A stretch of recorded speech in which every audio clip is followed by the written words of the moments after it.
అందరికీ నమస్కారం. భక్తి శ్లోకం ఛానల్కి స్వాగతం.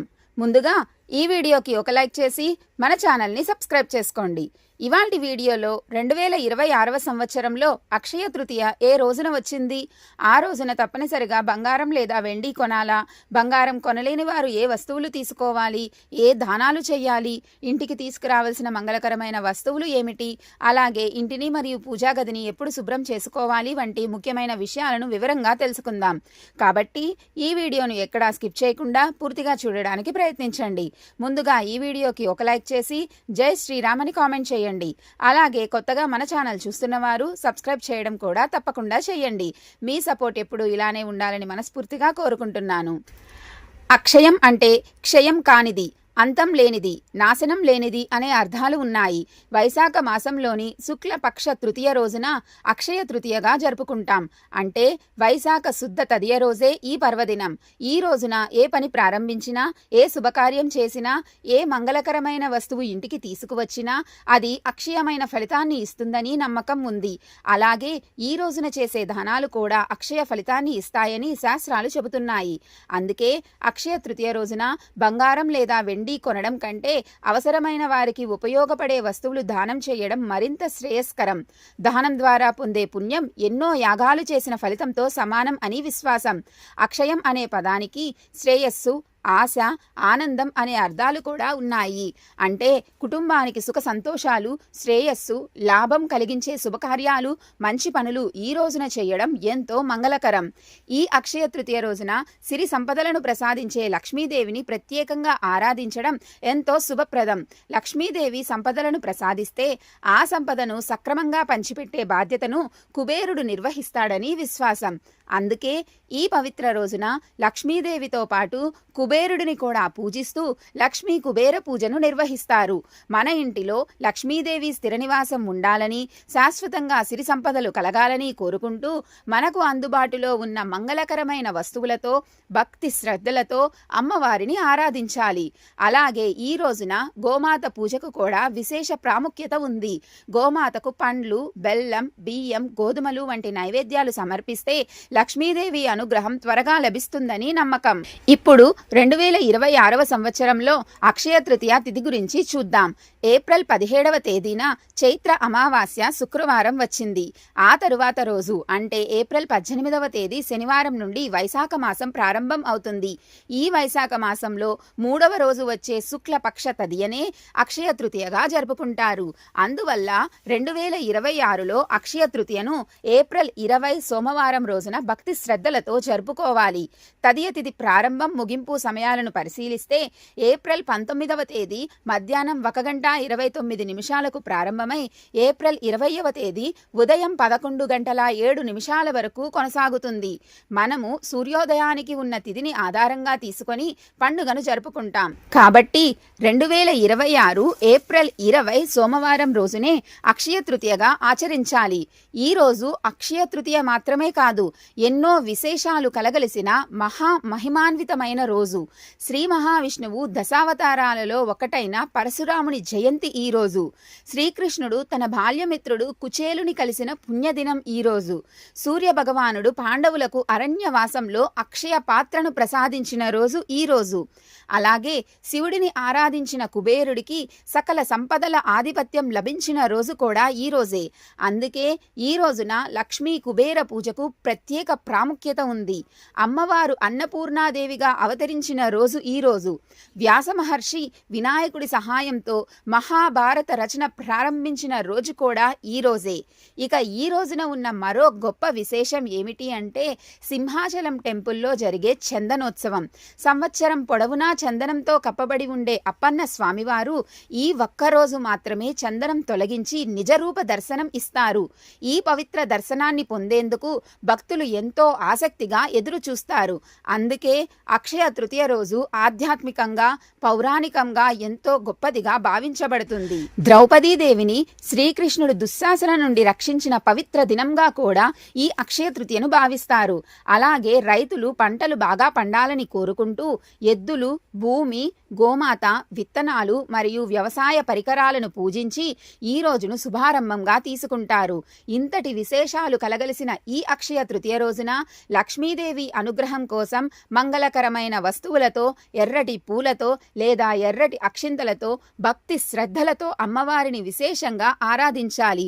కుదిరిన వారు ఈ రోజున బంగారం కొనడం లేదా పసుపు వర్ణంలో ఉన్న వస్త్రాలు ధరించి పూజ చేయడం వల్ల ఆర్థిక స్థిరత్వం పెరిగి లక్ష్మీదేవి కటాక్షం లభిస్తుందని నమ్మకం.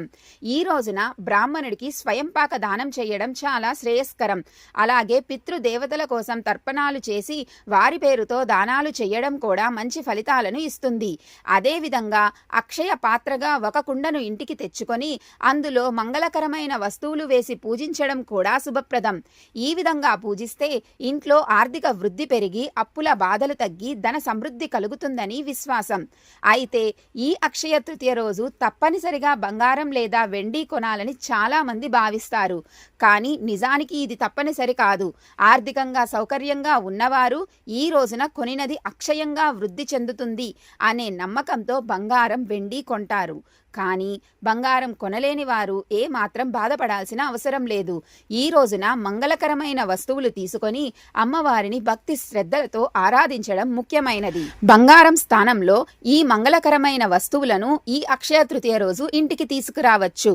పసుపు, కుంకుమ, పసుపు కొమ్ములు, ధనలక్ష్మి కుంచం లేదా రాతి గౌరమ్మ, చిన్న చిన్న దేవతల విగ్రహాలు లేదా అమ్మవారి పాదాలు, అమ్మవారి చిత్రపటం, తులసి మొక్క లేదా తులసి కొమ్మ. ఈ రోజున సంపద గౌరీ వ్రతం చేయడం కూడా చాలా శుభప్రదంగా భావిస్తారు. బంగారం, వెండి కొనలేని వారు ఈ మంగళకరమైన వస్తువులను తీసుకురావచ్చు.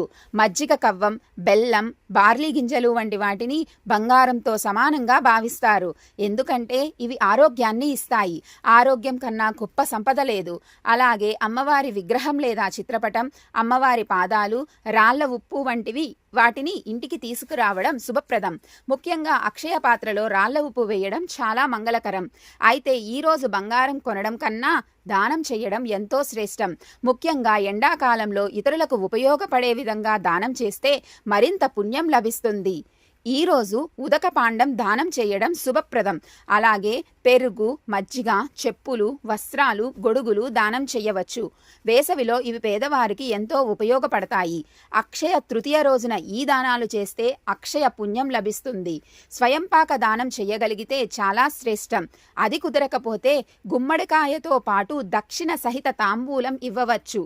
అలాగే పెరుగు, మజ్జిగ, వస్త్రాలు, పేద పిల్లలకు పుస్తకాలు దానం చేయడం చాలా మంచిది. ఈ అక్షయ తృతీయ రోజున దానం చేస్తే బంగారం కొనడం కన్నా గొప్ప ఫలితం లభిస్తుంది. మన ఇంట్లో సిరి సంపదలు అక్షయంగా పెరుగుతాయి. వస్తువులు దానం చేయలేకపోతే ఇంట్లోనే వండి అన్నదానం చెయ్యండి. ఎవరికైనా కడుపు నిండా భోజనం పెట్టడం కన్నా గొప్ప దానం లేదు. వారు మనస్ఫూర్తిగా ఇచ్చే ఆశీర్వాదం ఎంతో శుభ ఫలితాన్ని ఇస్తుంది. ముఖ్యంగా గుర్తుంచుకోవలసిన విషయం ఏమిటి అంటే ఈ రోజున బంగారం లేదా వెండి కొనడం కన్నా దానం చేయడం వల్ల లభించే ఫలితం మరింత గొప్పది. అలా చేసిన దానం వల్ల మన ఇంట్లో సిరి సంపదలు అక్షయంగా వృద్ధి చెందుతాయని నమ్మకం. అలాగే ఆర్థికంగా బలంగా ఉన్నవారు కొత్త వ్యాపారాలు, పెట్టుబడులు పెడితే శుభ ఫలితాలు పొందుతారు. అలాగే వివాహం కోసం ప్రయత్నం చేసేవారు ఈ రోజున మొదలు పెడితే మంచి ఫలితాలు పొందవచ్చు. అందుకే అక్షయ తృతీయ రోజు దానం, ధర్మం, భక్తి అనే 3 ముఖ్యమైన విషయాలను పాటిస్తే జీవితంలో శ్రేయస్సు, ఆనందం, సంపదలు అక్షయంగా పెరుగుతాయని విశ్వాసం. ఇక ఈ అక్షయ తృతీయ రోజున ఏ సమయంలో పూజ చేయాలో ఇప్పుడు తెలుసుకుందాం. సూర్యోదయానికి ఉన్న తిథినే పండుగగా భావిస్తాం. 2026లో ఏప్రిల్ 20 సోమవారం ఉదయం 11:07 వరకు తదియ తిథి ఉంది. కాబట్టి తెల్లవారుజామున సుమారు 4:27 నుంచి ఉదయం 11 గంటలలోపు ఎప్పుడైనా పూజ చేయడం శ్రేయస్కరం. అయితే ఆ రోజంతా అక్షయ తృతీయగా భావిస్తారు కాబట్టి ఉదయం కుదరకపోతే సాయంత్రం అయినా తప్పనిసరిగా అమ్మవారికి అక్షయ పాత్రను పెట్టి పూజ చేసుకోవచ్చు. అలాగే లక్ష్మీ కుబేర పూజను కూడా భక్తి శ్రద్ధలతో నిర్వహించాలి. బంగారం లేదా వెండి కొనాలనుకునేవారు తమ సామర్థ్యానికి తగ్గట్టు చిన్న విగ్రహాలు, పాత్రలు వంటి వాటిని కొనుక్కొని ఆ రోజు పూజలో ఉంచి ఆరాధించవచ్చు. ఇక ఇంటిని మరియు పూజా గదిని ఎప్పుడు శుభ్రం చేయాలో ఇప్పుడు తెలుసుకుందాం. మంగళవారం, శుక్రవారం రోజుల్లో సాధారణంగా శుభ్రం చెయ్యరు కాబట్టి ఆ రోజులను తప్పించాలి. అలాగే ఏకాదశి రోజు కూడా పూజకు ప్రాధాన్యం ఉండడంతో ఆ రోజున కూడా శుభ్రం చేయకుండా ఉండడం మంచిది. ముఖ్యంగా గుర్తుంచుకోవలసింది ఏమిటి అంటే ఏప్రిల్ 17కి ముందే ఇంటిని శుభ్రం చేసుకోవడం మంచిది. ఏప్రిల్ 18న శుభ్రం చేయకుండా ఉండాలి. కుదరకపోతే ఏప్రిల్ 19న శుభ్రం చేసుకోవచ్చు. అలాగే ముందుగానే ఇంటిని పూజా గదిని శుభ్రం చేసుకొని అక్షయ తృతీయ రోజున ప్రశాంతంగా పూజ నిర్వహించాలి. ఎవరైనా ప్రత్యేక కారణాల వల్ల ముందుగా శుభ్రం చేయలేకపోతే 19వ తేదీ ఉదయం శుభ్రం చేసి 20వ తేదీన పూజ చేయవచ్చు. ఇదే అక్షయ తృతీయ పూజా సమయం, శుభ్రత మరియు ఆచరణకు సంబంధించిన పూర్తి వివరాలు. ఈ సమాచారం మీకు ఉపయోగపడితే తప్పకుండా లైక్ చేయండి, మీ ఫ్రెండ్స్ అండ్ ఫ్యామిలీ మెంబర్స్కి షేర్ చేయండి. మరొక మంచి వీడియోతో మళ్ళీ కలుద్దాం. అంతవరకు సెలవు. నమస్కారం.